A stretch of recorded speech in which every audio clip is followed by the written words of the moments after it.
오늘 하나님께서 우리 모두에게 주시는 은혜의 말씀입니다. 우리가 함께 묵상하면서 은혜를 나눌 하나님의 말씀은 사도행전 1장 15절부터 26절까지 기록된 말씀입니다. 본문 말씀이 길지만 우리 함께 한 목소리로 함께 읽겠습니다. 모인 무리의 수가 약 120명이나 되더라. 그때 베드로가 그 형제들 가운데서 일어서서 이르되, 형제들아, 성령이 다윗의 입을 통하여 예수 잡는 자들의 길잡이가 된 유다를 가리켜 미리 말씀하신 성경이 응하였으니 마땅하도다. 이 사람은 본래 우리 수 가운데 참여하여 이 직무의 한 부분을 맡았던 자라. 이 사람이 불의의 삭스로 밭을 사고 후에 몸이 곤두박질하여 배가 터져 창자가 다 흘러 나온지라. 이 일이 예루살렘에 사는 모든 사람에게 알려져 그들의 말로는 그 밭을 아겔다마라 하니 이는 피밭이라는 뜻이라. 시편에 기록하였으되 그의 거처를 황폐하게 하시며 거기 거하는 자가 없게 하소서 하였고, 또 일러스되 그의 직분을 타인이 취하게 하소서 하였도다.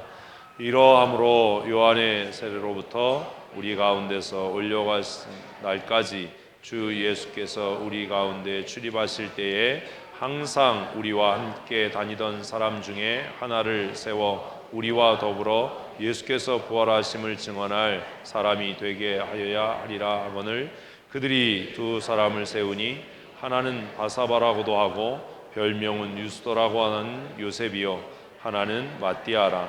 그들이 기도하여 이르되, 무사람의 마음을 아시는 주여, 이 두 사람 중에 누가 주께서 택하신 바 되어 봉사와 및 사도의 직무를 대신할 자인지 보이시옵소서. 유다는 이 직무를 버리고 제 곳으로 갔나이다 하고 제비 뽑아 마띠아를 얻으니 그가 11 사도의 수에 들어가니라. 아멘.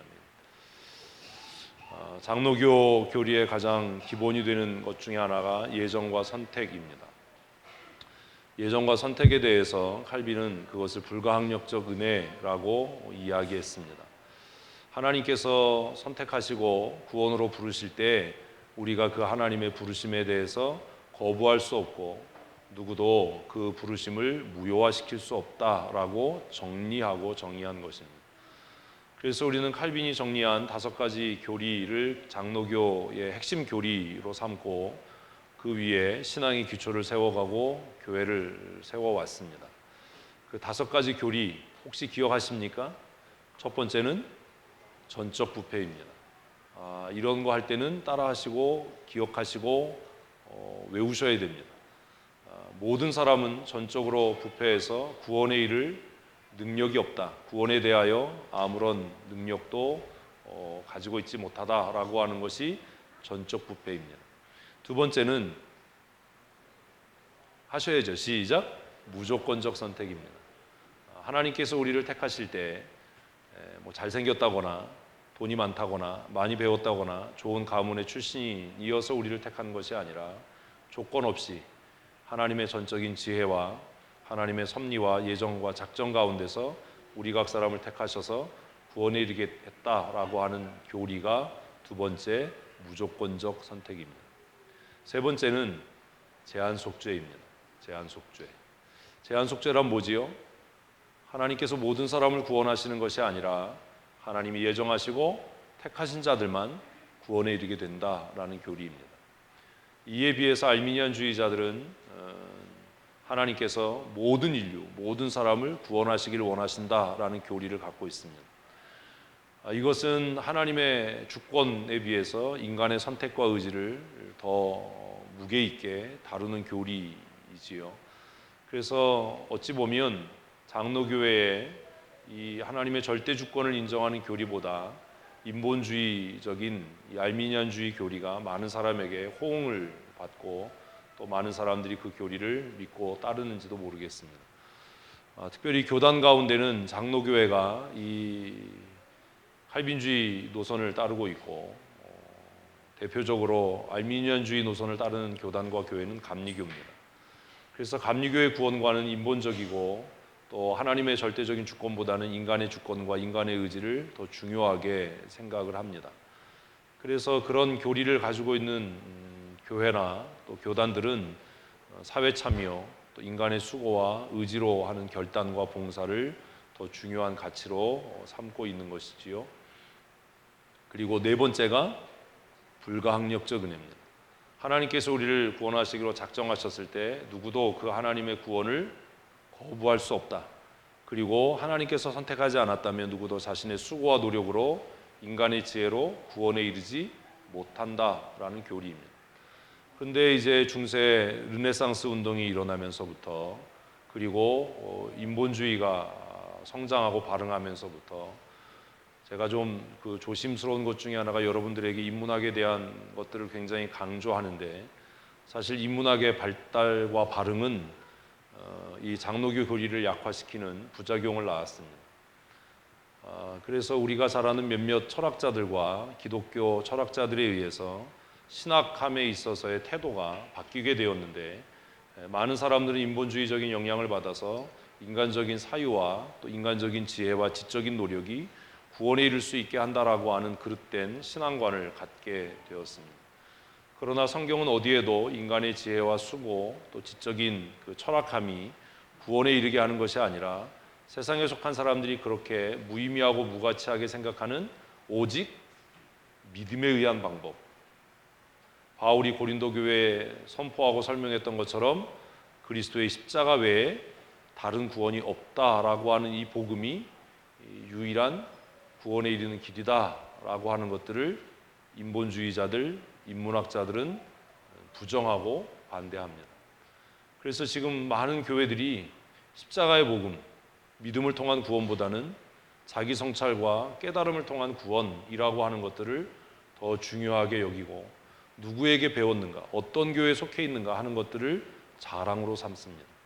자신의 신앙과 신학의 어떠함은 관심이 없고, 담임 목사가 누구인지, 그 목사가 어떻게 가르치는지 하는 것들을 자랑으로 삼는 시대가 오늘 이 시대가 아닐까라는 생각을 합니다. 사실 그것도 결국 인본주의의 부작용이고 결과입니다. 마지막 장로교회 신학의 마지막 교리는 성도의 견인입니다. 성도의 견인, 한문으로 써놔서 좀 어렵지만 성도의 견인이란 하나님께서 택하시고 예정한 사람은 절대로 구원이 취소되지 않고 믿음에서 떠나지 않는다. 그가 믿음에서 떠나지 않도록 성령 하나님께서 그를 인도하시고 다스리시고 주장하신다라고 하는 것이 성도의 견인, 마지막 교리입니다. 그러나 말씀드린 것처럼 인문학자들이나 또 세속주의자들, 인본주의자들은 구원이 취소될 수 있다라고 하는 가르침을 교회 안에 널리 퍼뜨렸고, 그것이 오히려 성도들로 하여금 구원의 상실에 대한 두려움을 갖게 해서 헌신과 헌금하는데, 교회가 모금하는데 굉장히 중요한 수단과 도구가 되었던 것을 우리는 교회사를 통해서 알게 됩니다. 유럽을 여행해 보면 막 웅장한 우리가 성당들을 많이 만나게 되는데, 그런 엄청난 재정을 투자해서 성당을 지을 수 있었던 이유는 성도들이 마음속에 갖고 있는, 사람들이 마음속에 갖고 있는 구원과 심판에 대한 두려움을 자극하고, 그리고 그것을 빌미로 해서 헌금을 강요했기 때문입니다. 지금도 그릇된 신앙과 믿음을 갖고 있는 사람들은 그런 일들을 하게 되지요. 인터넷 뉴스를 통해서 여러분 보셨을지 모르지만 은혜로 교회라고 하는 그 교회도 성도들을 그렇게 미혹해서 성도들을 강제로 피진가요? 이민 가게 하고 강제 노역을 하게 했던 일들을 우리가 뉴스를 통해서 보게 됩니다. 지난주 지지난 주간에 그 이재롱 목사에 대한 재판이 끝이 났습니다. 그 결과로 16년형을 이렇게 선고를 받았는데, 이런 일들이 교회 안에 계속해서 이루어질 수 있고 진행될 수 있는 것은 성도들의 무지 때문입니다. 성경에 대해서 깨닫지 못하는 그 무지함이 목사들의 전횡을 저지르는 그런 발판이 되고 도구가 된 겁니다. 교회는 목사들의 타락을 통해서만 타락하는 것이 아니라 목사와 성도들의 합작품인 거지요. 목사는 세상의 가치와 돈을, 명예를 추구하고, 성도들은 성경의 말씀을 알지 못하고 성경의 원리들에 대해서 무지해서 맹신적이고 맹목적인 복종과 또 헌신을 강요받고, 그것을 통해서 자신의 믿음이 그러하다라고 하는 착각 속에 빠지게 하는 이 착시 현상이 교회를 타락하게 하는 원인이 되고 있기 때문입니다. 그래서 이 시대를 살아가면서 우리는 장로교 교리, 장로교 신학이 무엇인지 더 고민해야 하고 근심해야 합니다. 그래서 하나님의 예정과 하나님의 절대적인 주권, 하나님의 통치와 하나님의 구원이라고 하는 것을 우리는 더 무게 있게 생각해야만 합니다. 그런데 장로교 교리가 그러면 알미니안주의 교리에 비해서 부작용이 없는가? 그건 아니지요. 교리라고 하는 것은 성경의 가치들을 우리가 가장 이해하기 쉬운 방법으로 논리적이고 또 사변적으로 정리한 것에 불과하기 때문에 어떤 교리도 완전하거나 완벽할 수는 없습니다. 우리가 칼빈주의 5대 교리를 따르고 장로교 신앙을 따르는 것은 그 교리가 완벽하고 완전하기 때문이 아니라 그나마 인간이 체계화시킨 교리로서는 성경의 가르침에 근사하고 가깝고, 근사하다는 말을 오해하실까봐, 가깝고 그리고 그것이 갖고 있는 부작용이 덜하기 때문에 우리가 장로교 신앙과 신학을 교회의 기본적인 교리로 삼는 것이지 우리가 장로교 신앙을 믿는 것은 아닙니다. 많은 사람들이 장로교를 비난하기를 왜 너희는 칼빈주의 신학을 믿냐? 왜 너희는 칼빈을 숭배하냐? 라는 이야기를 하는데, 우리는 칼빈을 숭배하거나 칼빈주의 교리를 믿는 것이 아니라 성경을 믿고 하나님을 경외하고 예수 그리스도를 유인한 구원의 길과 방편으로 고백하고 성령 하나님의 절대적인 주권 아래 복종하고 하나님께서 이루실 하나님의 나라와 구원을 소망하는 믿음으로 살아가는 사람들임을 믿습니다. 어렵지요? 아멘을 하실 때 잘 듣고 하셔야 됩니다. 이 굉장히 복잡한 문제이기 때문입니다. 오늘은 한국교회에 장로교도 없고 감리교도 없습니다. 그냥 실용주의만 있을 뿐입니다. 우리는 그렇게 생각하거든요. 예배 출석이 늘고 재정이 늘면 좋은 교회, 좋은 목사, 우리가 좋은 신앙의 사람이라고 착각해요. 그건 인본주의가 만든, 인문학이 만든, 실용주의가 만든 신기루에 불과합니다. 예수님은 평생 목회하시면서 성도가 3명이었습니다. 12인데 왜 이렇게 3명이라고 그러지? 사실 예수님의 핵심 성도는 누구예요? 베드로, 야고보, 요한이에요. 그나마 12 중에 하나는 오늘 본문에 기록된 대로 자살해 죽었습니다. 성공한 목회라고 하긴 좀 어렵겠죠. 그런데 그 예수님의 목회가 실패한 목회가 아닌 것은 그 11명의 사도들을 통해서 복음이 온 땅에 증거됐고 전파됐고, 그리고 지금 수없이 많은 사람들이 고난과 핍박과 환난 가운데 하나님의 나라를 소망하고 살아간다는 겁니다. 교회가 행정적으로는 논리적이어야 하고 체계를 갖춰야 하고 합리적이어야 합니다. 그러나 그것만으로 완전한 교회가 아니라 그것보다 우선되어야 할 것은 교회는 영적이어야 하고 성령 충만해야 합니다. 아멘. 아멘 하셔야 됩니다. 그래서 목사는 교회의 영성을 책임지고 교회의 신령성을 책임지는 사람으로 교회를 대표하는 직무를 가지고 있고, 또 장로는 목사와 함께 성도들의 삶을 돌아보고 치리하는 영적인 치리권을 가지고 있는 자들입니다. 그리고 교회가 권사와 집사를 세우는 이유는 그들이 교회를 보다 합리적이고 보다 실용적이고 또 경영적인 측면에서 잘 운영하고 관리하기 위해서 그러한 직무를 두는 겁니다. 그래서 집사님들은 물론 영적이어야 하지만 합리적이어야 하고 논리적이어야 하고 그리고 교회를 경영의 마인드로 이끌어갈 수 있어야 합니다. 목사는 영적이어야 하고 교회 경영에 대해서 합리적이거나 논리적이기보다는 하나님이 기뻐하시는 교회 형태, 성경에 부합하는 교회가 어떠한 교회인지 고민할 수 있을 때 비로소 교회는 균형을 갖게 되고 건강한 교회로 성장해 가게 되는 겁니다. 제가 추구하는 목회, 그리고 성경이 이야기하는 좋은 교회는 목사가 존재하지 않아도 건강한 교회입니다. 우리는 이런 고민이 없어요. 오늘 한국 교회는 목사 한 사람에 의해서 행정도 또 영적인 것도 다 운영되고 경영되는 좀 비정상적인 형태로 교회가 성장해 가고 있는 모습들을 우리는 너무나 쉽게 보기 때문입니다. 건강한 교회는 어떤 교회인가?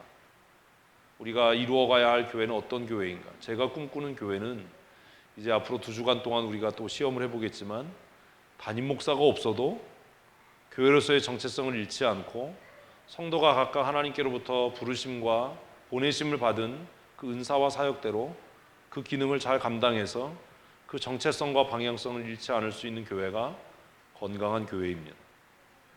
아멘을 하셔야 됩니다. 그러려면 목사는 말씀의 사역을 담당하고 성도를 돌아보는 목양의 일은 장로님들이 담당하셔야 하고 교회를 경영하고 운영하고 유지하는 것들은 우리 집사님들이 감당해야 하고 그리고 성도들 가운데 남자 성도들과 여자 성도들을 이끌어갈 수 있는 영향력 있고 권위 있는 영적인 지도자들이 훈련되고 세워져서 목양의 한 축을 감당할 때 교회는 비로소 하나님이 원하시는 건강한 모습을 갖게 될 겁니다. 왜냐하면 예수님의 목회가 그러했기 때문입니다. 예수님께서 십자가에 죽으시고 승천하신 이후에 사실 제자들은 목사 없는 교회의 성도가 된 겁니다. 그렇다고 해서 그들의 사역이 퇴보하거나 그들의 사역이 실패하지 않았던 것은 그들이 예수님께 듣고 보고 배운 대로 그리고 성령의 기름 부으심을 통해서 그들은 이제 각각 예수님께 파송받은 또 다른 그리스도로서의 삶을 살았기 때문입니다. 우리 재직 세미나 할 때 언젠가 제가 이 말씀을 드렸습니다. 우리 교회 모든 지도자들은 또 하나의 춘천 성도교회 담임 목사로 그 일들을 감당해야 한다. 그래서 누가 보아도 저 사람은 목사님과 같은 생각을 하고 같은 방향을 바라보고 같이 걷는 사람이야 라고 하는 인식들이 성도들에게 있을 때 그는 존경받는 지도자, 영향력 있는 지도자로 교회를 이끌어가게 될 것입니다. 오늘 교회를 교회되게 했던 그 기초가 되었던 사람은 베드로입니다. 그리고 그와 동역하고 전 세계 복음화를 이루었던 사람들이 11명의 사도들입니다. 그리고 13번째의 사도로 사도 바울이 이방 선교에 획을 그었던 것들을 우리는 알고 있습니다. 그래서 성경은 예수님의 12제자들의 이름을 나열하고 있습니다. 마가복음 3장 16절 말씀부터 우리 함께 읽겠습니다. 이 12를 세우셨으니 시몬에게는 베드로라는 이름을 더하셨고 또 세베대의 아들 야고보와 야고보의 형제 요한이니 이 둘에게는 보아너게 곧 우리의 아들이란 이름을 더하셨으며 또 안드레와 빌립과 바돌로메와 알페오의 아들 야고보와 및 다데오와 가나안인 시몬이며 또 가롯 유다인이 이는 예수를 판자더라. 마가복음 3장 16절부터 19절까지 보면 예수님께서 제자들을 부르시고 세우신 사건을 기록하면서 그들의 이름을 기록합니다. 그런데 특이한 게 있지요. 뭐가 특이하지요? 별명을 써놨어요. 그래서 12를 세우셨는데 시몬을 부르셔서 그에게 뭐라고요? 베드로다. 너는 앞으로 베드로가 될 거야. 반석이 될 거야. 내가 아버지께로 간 이후에 이 사역을 감당하고 유지하고 발전시켜 나갈 흔들리지 않는 반석이 되어야 할 거야 라는 이름을 그에게 주셨습니다. 우리는 그래서 시몬을 시몬으로 기억하지 않고 베드로로 기억합니다. 잘 아는 것처럼 시몬은 갈대라는 의미를 가지고 있고 베드로는 반석이라는 이름의 뜻을 갖고 있습니다. 그리고 그 밑에 17절을 보면 세베대 아들 야고보와 야고보의 형제 요한을 기록하면서 이 둘에게는 뭐라고요? 보아너게 곧 우리의 아들들이란 이름을 더하셨다라고 기록합니다. 이들에게 주셨던 보아너게라는 이름은 무엇 때문에 붙여졌을까요? 고민을 해보셔야 돼요. 왜 우리의 아들들이란 이름을 더하셨겠어요? 성질이 지랄 같아서 그랬습니다. 우리의 아들이 뭐지요? 우레가 뭐예요? 천둥번개지요? 이 사람들 어땠던 사람들인 것 같으세요? 조금 아까 말씀드린 것처럼 성질이 지랄 같았던 사람들이지요. 예수님의 제자들은 이런 사람들도 있었어요. 그래서 이 세베대 아들들을 예수님은 그들이 가지고 있는 기질, 그들이 타고난 성향에 따라서 너희들은 마치 목 같아, 천둥과 번개 같아. 너희들은 그런 성향을 갖고 있어. 그래서 보아너게 우리의 아들들이라는 이름을 그들에게 더하셨다라고 기록합니다. 그리고 그 뒤에 보면 안드레와 빌립과 바돌로메가 기록이 됩니다. 바돌로메라는 사람은 누구인지 명확하게 알 수 없습니다.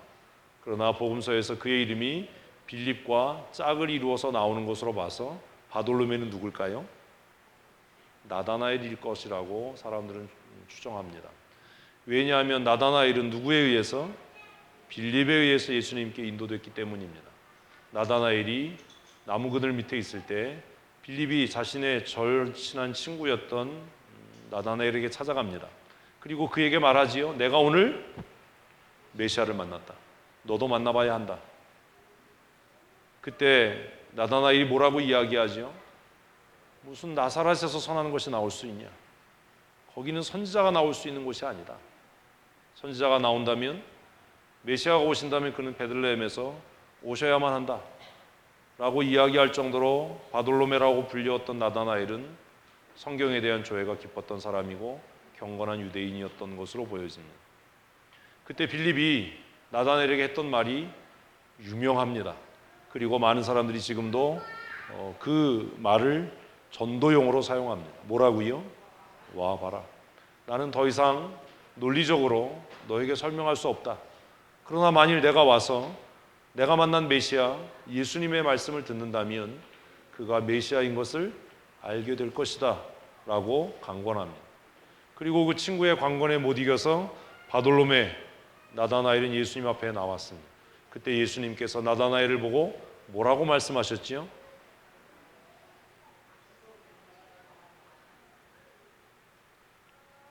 제가 이렇게 답을 안 할 때는 빨리 답을 하라는 겁니다. 이는 참 이스라엘 사람이다. 그 마음에 악한 것이 없다라고 말씀하십니다. 그것을 통해서 우리는 바돌로메라고 불려졌던 이 나다나엘이 얼마나 거룩하고 경건한 사람이었는지, 한편으로는 메시아의 오심을 사모하면서 현실의 상황에 불만족하고 낙심했던 사람인지 하는 것을 우리는 알게 됩니다. 성도들은 마음 상한 자로 살아가는 자들입니다. 그래서 마태복음 5장 8복에서 예수님께서 복이 있는 자들을 이야기하시면서 애통하고 근심하고 마음이 상한 자들이 복이 있다 라고 말씀하신 이유는 그들이 긍휼한 마음을 가졌기 때문이 아니라 우리가 살아가는 이 세상의 악함과 혼돈함과 메시아의 오심을 사모함으로 그 마음이 상한 자들에 대한 위로를 말씀하신 것으로 우리는 해석하고 이해할 수 있기 때문입니다. 마테와 도마, 알페오의 아들 야고보, 왜 알페오의 아들이라고 이야기했지요? 야고보라는 이름이 너무나 흔해 빠져서 앞에 있는 야고보와 구분짓기 위해서입니다. 그리고 다데오와 가나안인 시몬이라는 사람이 또 하나 있었지요. 예수님의 제자 중에. 이에게는 다른 별명을 부여하지 않으셨습니다. 그는 그냥 시몬으로 기억됐고 그렇게 살았을 겁니다. 그리고 19절에 가롯 유다가 또 하나 있었으니까요. 그런데 뭐라고 마가는 기록하지요? 예수를 판자더라 라고 기록을 합니다. 마가복음에 기록되어진 예수님의 제자들의 이름과 우리는 지난주에 사도행전 1장 13절에 기록되어진 예수님의 제자들의 이름을 비교해 보아야 합니다. 13절 다시 읽습니다. 돌아가 그들이 유하는 다락방으로 올라가니 베드로, 요한, 야고보, 안드레와 빌립, 도마와 바돌로메, 마테와 및 알페오의 아들 야고보, 셀루스인 시몬, 야고보의 아들 유다가 다 거기에 있어. 한 사람이 없지요? 누가 없어요? 가룟 유다가 없습니다. 어디 갔죠? 대답을 하셔야 돼요. 자살했어요. 어떻게 그럴 수 있지요? 그러면 우리가 우리의 신앙의 기초로 삼고 있는 예정 교리는 뭐지요? 하나님의 선택과 하나님의 구원의 경륜이라고 하는 것이 예수님의 제자들의 삶과 사역에 맞나요? 그런 고민 안 하십니까? 우리가 도대체 뭘 믿고 있는지, 그것이 어떤 의미인지, 그것이 성경과 일치하고 있는지 고민해야 하지 않습니까?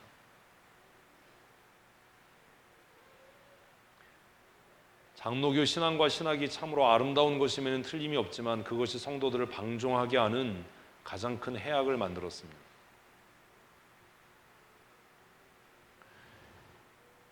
성경은 예수님께서 제자들을 부르셨던 사건들을 선택적으로 기록합니다.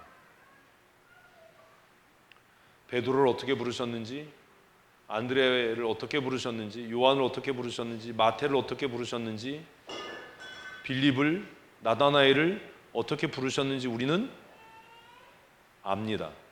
복음서에 그 기록이 있기 때문입니다. 가룟 유다는 어떻게 부르셨죠?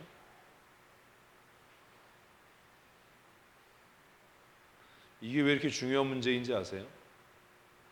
만일 예수님께서 가룟 유다를 부르셔서 그가 제자가 되었다면 장로교 신앙이 갖고 있는 예정과 선택이라고 하는 교리는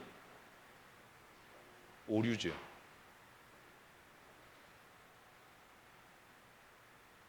여러분 그거 헛거 믿고 있는 거잖아요.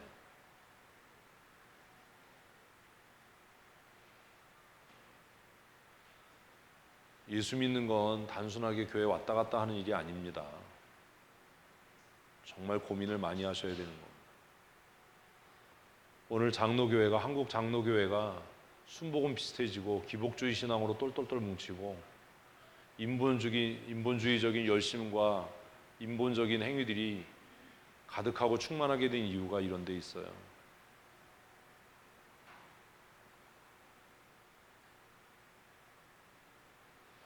유다는 어떻게 예수님 제자 됐을까요?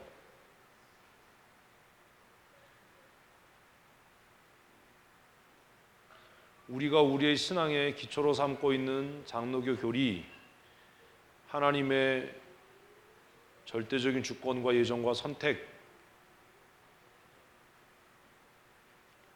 하는 교리의 틀로 보면 가룟 유다가 제자 된 것은 있을 수 없는 일입니다. 우리는 그렇게 생각합니다. 그렇게 배웠습니다. 하나님께서 한번 택한 사람은 절대로 구원을 상실하지 않는다. 가룟 유다는요.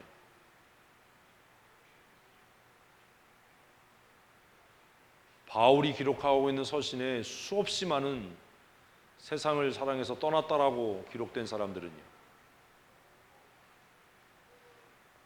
우리는 바울의 신앙과 바울의 신학을 정리한 것이 칼빈의 기독교 강요라고 믿습니다.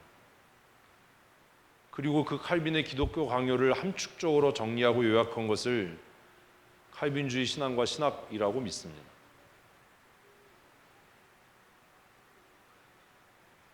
그런데 바울은 그의 정말 주옥 같은 서신인 로마서와 제가 스스로 바울의 서신임에 틀림이 없다라고 믿는 히브리서에서 하나님의 절대적인 주권과 하나님의 예정과 섭리를 이야기하는 것만이 아니라 구원의 상실, 흘러 떠내려감에 대한 경고를 계속하고 있다는 겁니다.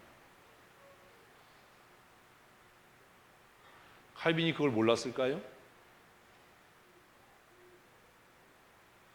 25살의 기독교 강요를 라틴어로 쓸 정도로 성경에 대해서 해박한 지식을 가지고 있었고 철학과 문장력이 뛰어났고 논리성을 정말 탁월하게 갖췄던 칼빈이 유기와 흘러 떠내려감, 구원의 상실이라고 하는 것을 몰라서 그의 기독교 강요를 통해서 한 번 하나님이 택한 사람은 절대로 구원이 상실되지 않는다 라는 것을 그렇게 강하게 써내려갔을까요?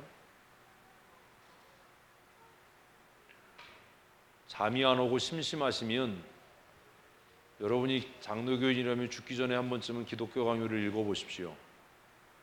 잠이 안 오는 밤에 읽으면 아마 5분 안에 분명하게 잠이 드실 겁니다. 저는 맨 처음에 기독교 강요 읽다가 쌍욕을 했어요.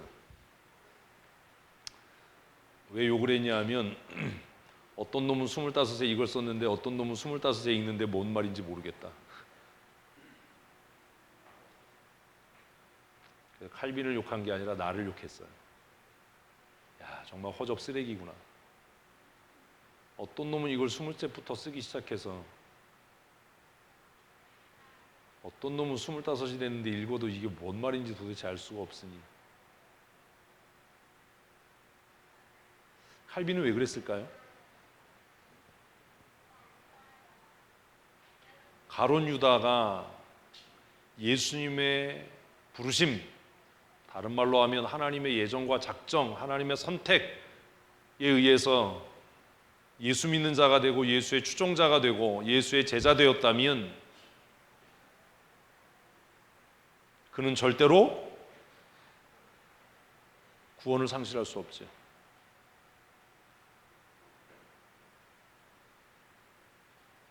그런데 논리적으로는 그게 맞는데 현실적으로는 그는 목매달아 죽었습니다.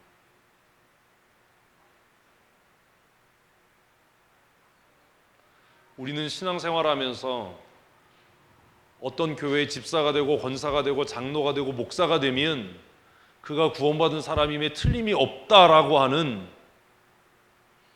신기루를 봅니다. 그러나 그게 정말입니까? 예수님의 제자인 가룟 유다가 목매달아 죽어서 구원이 상실되었다면 목사도 장로도 권사도 집사도 예외가 없지 않겠습니까? 목사라고 해서 구원받았다라고 장로이고 권사라고 해서 집사로 임직했다고 해서 그가 구원받은 사람이라고 단정 지을 수 없다라는 겁니다. 내가 주일학교 때부터 교회를 다녔고 모태신앙이라고 해서 내가 구원받은 것이 틀림없다라고 생각하는 것은 오산이라는 거지. 착각이고 착오라는 겁니다. 그래서 사도행전 1장의 이 마지막 한꺼번에 읽어버린, 사실 이것도 좀 이렇게 세 절씩 했어야 되는데 이 본문은 우리를 굉장히 고민하게 해야 하는 본문입니다. 누구도 이것 읽으면서 고민하지 않습니다. 왜냐하면 우리는 사도행전 1장 하면 1장 8절만 눈에 띄고 빨리 2장으로 넘어가서 오순절 마가 요한의 다락방에 성령이 임했다라는 것을 읽고 싶기 때문입니다. 그런데 왜 사도행전 1장에서 누가는 이렇게 많은 공간을 유다의 죽음과 마띠아의 선출이라고 하는 것을 이렇게 자세하게 기록했을까?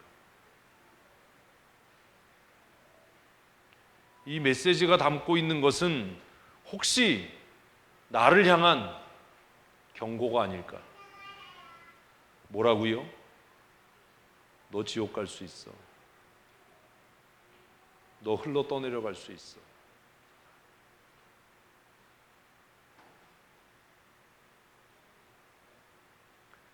두려워져야 되는 것 아닙니까?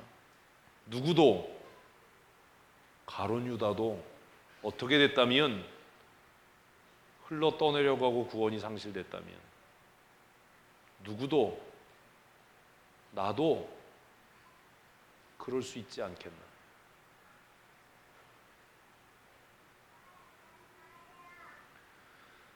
가룟 유다의 케이스를 보면서 고민되는 게 그겁니다. 이제 거기까지 얘기를 정리하고 논리적으로 잘 따라오셔야 돼요. 이거 졸면서 들으시면 안 됩니다. 큰일 납니다.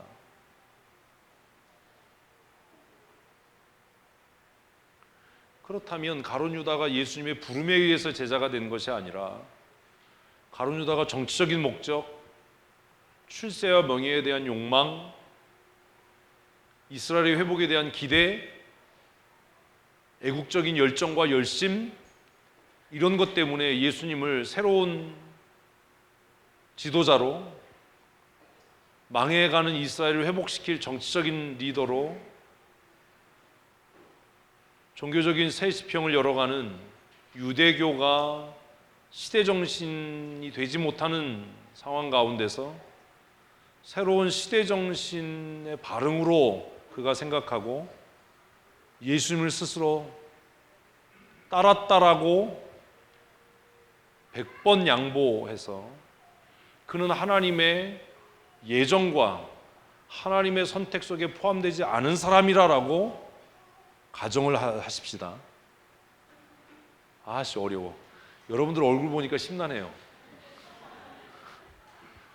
저도 쉽게 하고 싶은데 이게 이렇게 쉬운 얘기가 아니거든요. 이해되셨어요? 첫 번째 케이스는 가룟 유다를 예수님이 선택하고 불렀는데 어떻게 그가 목매달아 죽어서 구원이 상실될 수 있냐, 이거였어요? 이렇게 우리는 싼 용어로 해야 확 이해가 돼요.